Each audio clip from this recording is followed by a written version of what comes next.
certeza você já viu reportagens mostrando a transcrição de trechos de conversas telefônicas onde se combina uma conduta criminosa ou se fala sobre um crime já cometido. Sem saber que estão sendo gravadas ou ouvidas, as pessoas acabam produzindo provas contra si mesmas. Mas para que estas informações sejam consideradas legais e aceitas como provas ou indícios para um processo criminal, é preciso seguir algumas regras que você vai ver agora no nosso programa que está começando.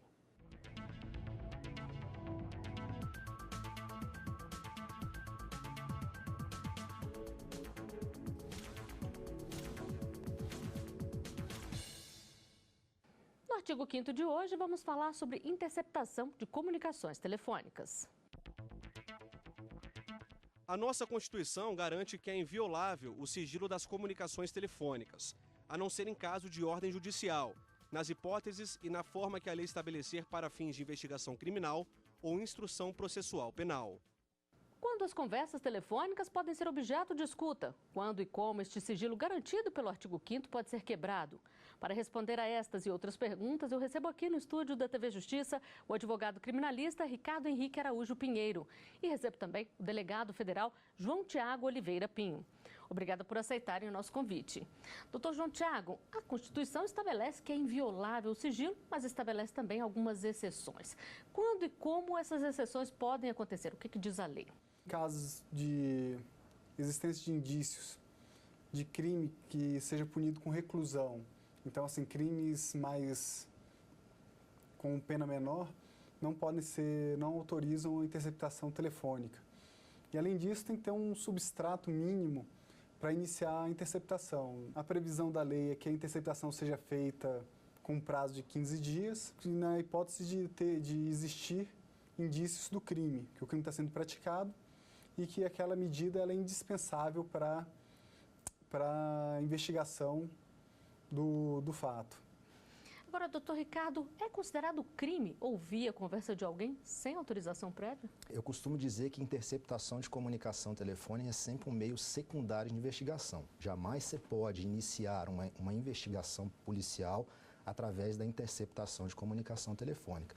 Então, se você inicia uma investigação policial através da interceptação de comunicação telefônica, esse procedimento ele já nasce viciado. E se você, sobretudo, escuta uma pessoa depois que essa interceptação é deferida, sem que haja uma autorização prévia, isso é um fato gravíssimo que a própria Lei 9296 considera um crime punido de 2 a 4 anos de reclusão e multa. Então, aquela pessoa responsável pela interceptação, ela tem que tomar vários cuidados quando ela realiza o procedimento de interceptação de comunicação telefônica. Um dos requisitos da interceptação telefônica é que ela seja realizada sob segredo de justiça.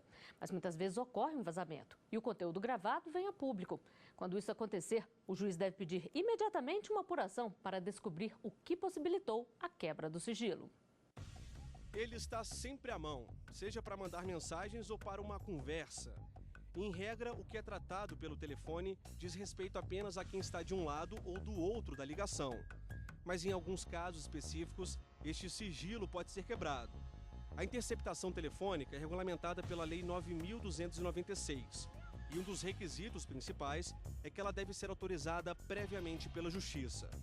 A lei também determina que a interceptação não pode ser admitida se não houver indícios razoáveis da autoria ou participação em infração penal, se a prova puder ser feita por outros meios disponíveis e se o fato investigado é punido no máximo com pena de detenção.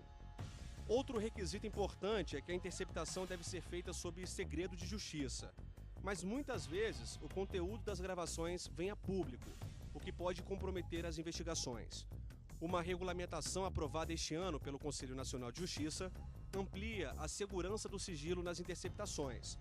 O CNJ determinou a imediata identificação dos titulares, dos números interceptados ou excepcionalmente no prazo de 48 horas. E sempre que houver vazamento de dados e informações sigilosas, o juiz responsável pelo deferimento das medidas deve requisitar a imediata apuração dos fatos pelas autoridades competentes, sob pena de responsabilização. Doutor João Tiago, que tipo de prejuízo traz para uma investigação quando se quebra o sigilo, quando vem a público o conteúdo de gravações? No curso de uma investigação, isso inviabiliza totalmente, né? Porque não tem o menor sentido uma interceptação se as pessoas sabem que estão sendo interceptadas. Então, por óbvio que elas deixarão de falar ao telefone e atuarão com muito mais discrição no falar. Agora, doutor Ricardo, como é que é o processo aí? Quem é que pede para ter uma interceptação telefônica? Como é que tem que ser fundamentado esse pedido? Geralmente, esse pedido é feito pela polícia, né? A polícia faz um documento que chama representação destinada à quebra de sigilo telefônico de uma determinada pessoa. O Ministério Público pode fazer, o juiz também pode fazer. Mas, geralmente, quem faz esse pedido é a polícia. A polícia, como é que ela vai fundamentar esse pedido? Ela vai dizer para o juiz mais ou menos o seguinte: seu juiz, eu já investiguei dessa forma, eu já fiz pesquisa de campo, eu já quebrei sigilo fiscal e bancário, não tenho mais como investigar. Eu só consigo investigar agora se o senhor deferir esse pedido de interceptação. Então, a autoridade policial faz uma representação, protocola esse procedimento, é feito em autos apartados, né? Então, ele é um procedimento sigiloso e o juiz tem 24 horas para decidir ou deferir ou indeferir esse pedido. E a partir da autorização, doutor João Tiago, o que acontece na prática? No caso de deferimento, ele manda um ofício, um mandado de interceptação para a polícia e nós enviamos para as companhias telefônicas. Então, as companhias telefônicas, elas realizam o desvio das comunicações telefônicas. Nós temos alguns equipamentos para gravar esses diálogos. Então, a companhia telefônica, ela desvia o sinal, né, faz uma cópia do sinal diretamente para os equipamentos. E a pessoa que está sendo interceptada, ela tem como perceber isso? Ela tem como ter algum aparelho que bloqueie isso ou não? Não. Como a interceptação hoje ela é feita pela companhia telefônica, então é impossível dela notar alguma diferença. Vale a pena ressaltar que existem órgãos do Ministério Público, né, que têm esse aparelho, mas ele, sobretudo, fica nas polícias civil e federal, que é o intitulado Guardião. Esse nome Guardião é o responsável por colher todas essas informações e ali passar para aquele agente ou para aquele delegado que esteja ali no grampo telefônico, vamos dizer assim. E ao ser autorizada a interceptação telefônica, se pode rastrear também ali mensagens de SMS, WhatsApp, entra tudo no pacote, doutor João? Geralmente são feitos pedidos junto com a interceptação para ouvir esses outros mecanismos que estão integrados, né? São outros meios de comunicação que estão integrados hoje na telefonia. Então, também é feito geralmente todas as comunicações assim são repassadas. Doutor Ricardo, e todo mundo que liga para aquela pessoa que está sendo interceptada acaba sendo gravado também. Se for descoberto que tem alguma conexão com o crime, essa pessoa passa a ser interceptada também? É preciso uma nova autorização judicial ou não? Sim. A interceptação de comunicação telefônica, ela sempre tem um alvo fixo. Ou seja, eu vou solicitar ao juiz que intercepte o número 999. Se naquele grampo, naquela interceptação, eu descubro que existe o número 9995, imediatamente, para resguardo da própria autoridade policial, é de bom senso que se comunique ao juiz justamente para evitar a nulidade daquela interceptação, daquela prova colhida a partir daquele número e para evitar também uma suposta ocorrência de um eventual crime pela autoridade policial. Então, o ideal é que se comunique sempre que se ache um novo alvo. Doutor João Tiago, e em algum caso, a Polícia Federal e o Ministério Público podem usar interceptação telefônica sem autorização do juiz ou não? Tem sempre que ter essa autorização? No Brasil, hoje, toda a interceptação telefônica ela é autorizada judicialmente. Tem alguns países que têm outros mecanismos. Então, por exemplo, na França, o primeiro-ministro pode autorizar para fins de inteligência, pode ter uma autorização especial que eles dão. Mas no Brasil, só com autorização judicial. Bom, e nós temos uma pergunta feita nas ruas para ser respondida pelos nossos convidados. Vamos ver. Qual a diferença entre grampo e interceptação telefônica? Doutor João Tiago, a gente escuta falar desses dois jeitos, vamos esclarecer. Tudo bem. Interceptação telefônica é como está previsto na nossa legislação. O grampo é o termo coloquial que é utilizado. O termo era esse porque antigamente, né, se fazia a interceptação diretamente dos terminais telefônicos, das centrais telefônicas. Então, por isso que o pessoal chamava que era o grampo, que efetivamente eles colocavam um grampo em cima das linhas telefônicas. Então, mas hoje em dia o termo correto é interceptação telefônica. Doutor Ricardo, e quando se fala em escuta telefônica, qual é a diferença? Na realidade, tudo parte de um princípio da interceptação de comunicação telefônica. Mas vamos supor o seguinte, para você investigar uma determinada pessoa, essa pessoa ela já imagina que está sendo interceptada e você precisa colher aquela prova oral dela de uma outra forma. Essa pessoa não usa telefone, essa pessoa não usa mensagem, mas essa pessoa ela vai ter uma reunião com uma determinada pessoa e aí sim ali você pode colher essa determinada prova. O que a polícia faz? A polícia vai lá, ela implementa um determinado aparelho de escuta telefônica. E aí esse aparelho de escuta telefônica, as vozes são captadas e aquela voz ali, ela serve também como meio de prova. Mas aí também precisa de autorização judicial? Só com autorização judicial. Bom, nós temos mais uma pergunta feita nas ruas para ser respondida aqui no estúdio. Vamos ver. A interceptação telefônica tem prazo determinado? Doutor João Tiago, o senhor já falou aqui que tem que ser por 15 dias. É sempre esse prazo? Sim, a resolução 217 veio agora, fixando, reforçando que o prazo é de 15 dias. Mas se a investigação não for concluída dentro desse prazo, aí ela pode ser prorrogada e por quantas vezes? Sim, geralmente as investigações da Polícia Federal e as investigações que exigem o uso de interceptação telefônica são investigações sobre crime organizado.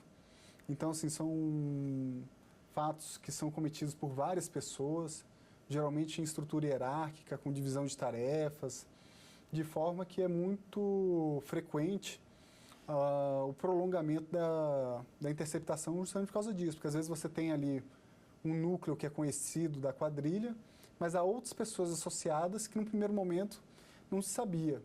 Então, é possível sim a prorrogação do prazo, sempre com autorização judicial. Você só consegue prorrogar a interceptação quando você tem novos elementos, você fundamenta aqueles novos elementos com decisão e com os fatos contemporâneos e aí sim você pede ao juiz. E o juiz com decisão fundamentada nesses fatos contemporâneos, ele defere a prorrogação. Se o juiz ele defere uma prorrogação com base na decisão que ele deu na primeira prorrogação, essa decisão é nula. Então você veja o cuidado. Quando você pede uma prorrogação, você tem que fundamentar com base em elementos contemporâneos e o juiz tem que tomar muito cuidado quando ele defere essa prorrogação. Porque se ele se utiliza daquela primeira decisão, a partir daquele momento, tudo que for colhido ali é nulo. Bom, nós vamos a um rápido intervalo. O artigo 5º volta já.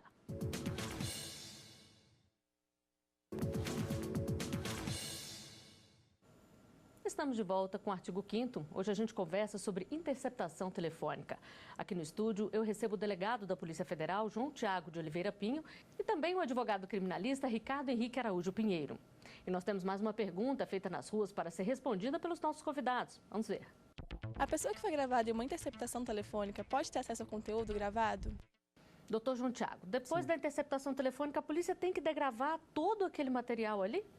Não, são degravados os diálogos de interesse para a investigação. Primeiro porque são muitos diálogos, uma interceptação de grande porte, mas a resolução agora 217 vem padronizando já que os diálogos de interesse têm que ser integralmente degravados. E a pessoa que foi interceptada, ela pode ter acesso a esse material? Se for investigado, indiciado, ele terá direito a acessar o material. Doutor Ricardo, e o que é feito com o material que não é aproveitado? Acabou ali o prazo da interceptação telefônica, parte do material é degravado, como o doutor João Tiago falou aqui, e o restante do material, tudo aquilo que foi gravado? O que é colhido, como o doutor João falou, ali na interceptação, a polícia vai colocar no procedimento o que é de interesse dela. Isso não quer dizer que a defesa não possa ter acesso àquele material, justamente para fazer a contraprova.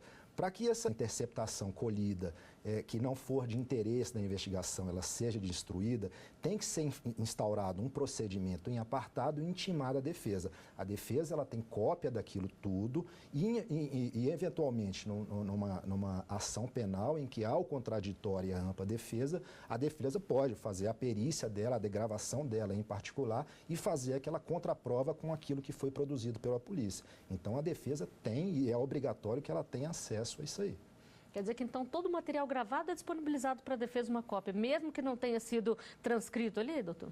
Sim, É que atualmente os mecanismos que nós temos hoje, os sistemas são bem mais modernos e tal. Que antigamente havia o agente cowboy e tal. Eles ligavam vários terminais telefônicos em gravadores. Aí toda vez que começava uma conversa, o cara ia, sacava e começava a gravação no manual. Inclusive a lei prevê, a 9296, que depois o material será destruído em autos próprios e tal. Então a ideia era o quê? Era pegar as fitinhas cassete e tal, e depois que não fosse mais utilizado, de fazer a destruição das fitas. Então hoje em dia, assim, se usam meios digitais, então há uma facilidade muito maior no armazenamento desses diálogos, das conversas. Então hoje é muito mais fácil ter toda a transcrição, todos os áudios gravados. Doutor Ricardo, o que acontece se esse material gravado indicar a ocorrência de um outro crime que não tem nenhuma relação com aquele que está sendo investigado? O que é feito a partir daí? Se o agente responsável pela descoberta desse crime, ele tem ideia de que aquele crime é de ação pública incondicionada, ele tem obrigação legal de fazer essa comunicação de fato. Ou seja, comunica-se geralmente, se o agente está fazendo a interceptação, comunica-se esse fato ao delegado e o delegado instaura um novo inquérito policial para apurar aquele determinado fato. Se o agente não faz essa comunicação, ele pode incorrer, inclusive, em crime. Então, geralmente, é assim que funciona. Descobrir um crime, comunica o delegado para a instauração de novo inquérito policial. Bom, vamos conferir a última pergunta feita nas ruas para ser respondida aqui no estúdio. Eu queria saber se todos os aparelhos telefônicos podem ser rastreados ou não. Ou se existe algum tipo de telefone que não pode ser rastreado. Doutor João Tiago, não era querendo que o senhor entregue o jogo, não, mas todo telefone pode ser rastreado ou tem algum tipo que não pode? Não, todos os telefones que estão em operação no Brasil e tal, tem como ser interceptados pelos métodos existentes. Não tem nenhum assim que fique invisível. E além da conversa, de ouvir a conversa, é possível estabelecer ali a localização também desse aparelho, até o percurso percorrido pela pessoa que estava portando o aparelho? Sim, geralmente são pedidos que são feitos à parte, então tem algumas técnicas que é possível determinar a localização. Que são pedidos, inclusive, menos gravosos do que a própria interceptação, que são os pedidos de quebra de antena de RDB. Esse é o nome IURIS que a gente chama, né? Então, geralmente, a polícia, se tem receio de que aquela interceptação ela pode ser eventualmente declarada ilegal, ela pede a quebra de antena de RDB. Então, a RDB vai dizer o seguinte, ó, a Flávia estava aqui, o Ricardo estava aqui. E aí ela faz essa conexão porque ele te diz exatamente aonde aquelas duas antenas estavam. E aí ajuda na investigação. Ajuda na investigação e não é uma interceptação de comunicação telefônica. E o que você acha das interceptações telefônicas? Elas ajudam ou acabam deixando o cidadão mais exposto? A nossa equipe foi às ruas para conferir as opiniões. Quem não deve não teme, então se uma pessoa não tem dívidas com a justiça, ela não vai se importar com o que está sendo exposto. Em casos suspeitos, é extremamente necessário, porque ajudaria na investigação, né? E seria até um processo mais rápido. E em caso de ser um cidadão comum, acho que seria caso de invasão de privacidade. Caso as pessoas estejam conversando sobre algum crime, alguma organização criminosa, alguma coisa, a interceptação pode ser importante para desativar esses crimes antes que eles venham mesmo a acontecer. É o único método e a única prova física que você tem, na maioria das vezes, a respeito de um ato ou um ilícito que tenha acontecido, né? Então, assim, elas ajudam bastante no trabalho da polícia. Doutor João Tiago, ajuda bastante mesmo no trabalho da polícia? Sim, prova é um mecanismo muito utilizado. É um instrumento que ele é muito importante e tal, principalmente porque, como eu tinha falado antes, a maioria das investigações que utilizam são investigações sobre crime organizado, que envolvem várias pessoas, que você tem que demonstrar, se nosso direito penal é o direito penal do dolo, né? Então, você tem que demonstrar que há um liame subjetivo, que as pessoas se encontram. Então, são provas que são difíceis de fazer de outro modo. Agora, doutor Ricardo, essas investigações, essas interceptações telefônicas podem ser a única prova do crime ou não? Se há possibilidade de se investigar, interceptação, você só utiliza ela depois. Então, vamos dizer que a interceptação é a única forma de se investigar, não há mais possibilidade de se investigar a não ser a interceptação, sim, ela pode ser utilizada como como meio de prova. Inclusive, tem um caso do ano de 2014, salvo engano, que, por incrível que pareça, a lei fala que só será deferida interceptação em procedimento de natureza criminal. E o STJ veio com uma decisão extremamente interessante ao deferir interceptação em um procedimento cível em que se estava apurando uma conduta de familiar. Então, veja bem, poderia ser que naquela conduta familiar haveria um crime. E aí, com base naquele procedimento cível, o STJ veio e mudou a interpretação da Lei 9296 para deferir interceptação de comunicação telefônica em um procedimento cível. Então, veja a peculiaridade do caso. Se é a única prova, sim, essa prova vai ser aceita pela Justiça. Agora, doutor João Tiago, se acontece, por exemplo, da pessoa ter sido interceptada, se investigou e se descobriu que ela não tinha nenhum envolvimento com o crime. Essa pessoa ela tem que ser avisada de que ela foi monitorada por um tempo? Como é que isso funciona na prática? Se não houve nenhuma outra consequência, a pessoa não foi indiciada, não foi constatado que não havia nada, não há uma obrigatoriedade na lei brasileira de comunicar a pessoa. Essa obrigatoriedade existe em alguns outros países. Estados Unidos, por exemplo, em alguns estados, tem a obrigação de comunicar que a pessoa foi interceptada no ano anterior. Então, se, por exemplo, a pessoa no Brasil foi monitorada durante um tempo e se comprovou que não tem nada, que ela não tem participação com aquele crime, com aquela organização criminosa, no geral não é feita essa comunicação, não. Muita gente faz críticas dizendo que existe um excesso de interceptações telefônicas. Como é que vocês analisam esse fato? O pessoal tem uma certa crença que a polícia tem interesse em ficar ouvindo as pessoas de forma desmedida e tal, e para nós, assim, é trabalho. Então, interceptar alguém que não tem nada a ver com o crime, com aquilo que a gente está investigando de fato, é algo, assim, extremamente enfadonho para nós. E tal, esse interesse. E a interceptação telefônica em si, ela dá muito trabalho para a polícia, porque, assim, precisa renovar a cada 15 dias, precisa ouvir, precisa degravar. Muitos diálogos não têm interesse, aliás, a maioria dos diálogos não tem interesse. E tem alguém ouvindo em tempo real ou só escuta a gravação mesmo? Aí depende do caso, mas via de regra você tem que ouvir quase tudo no mesmo dia. Senão vai acumulando também e aí você não consegue manter a interceptação em dia. É claro que a polícia se utiliza disso e tem que se utilizar, mas sempre com muita cautela. Hoje em dia, as pessoas falam muito menos no telefone justamente por essas interpretações subjetivas que a polícia pode ter na conclusão do relatório dela. Então, as pessoas hoje em dia estão, na verdade, os agentes responsáveis por essa persecução criminal, eles estão buscando a prova de outra forma. Faz uma busca e apreensão, faz uma quebra de sigilo fiscal, que é um procedimento que não é tão gravoso como a interceptação e que não gera tantos atos de nulidade como a interceptação. Pois é, o senhor está falando aqui da nulidade. O único caso de nulidade é quando não há autorização ou existem outros? Não, casos de nulidade são diversos. Então, primeiro, se você pode verificar, havia outros tipos de se investigar?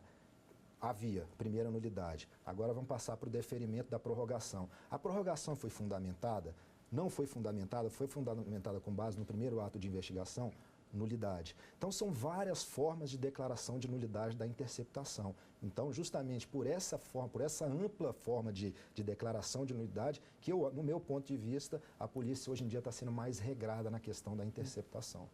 E é isso mesmo, doutor João Tiago? Vocês estão sendo mais regrados na interceptação? Depois da resolução 59, teve uma certa diminuição da quantidade, mas também tem a questão do momento tecnológico, né? Então, hoje em dia, tem até um estudo que saiu recentemente, e tal, dizendo que em 5 anos os operadores de telefonia não vão ter mais pacotes de voz, só pacote de dados. Então, há um momento tecnológico.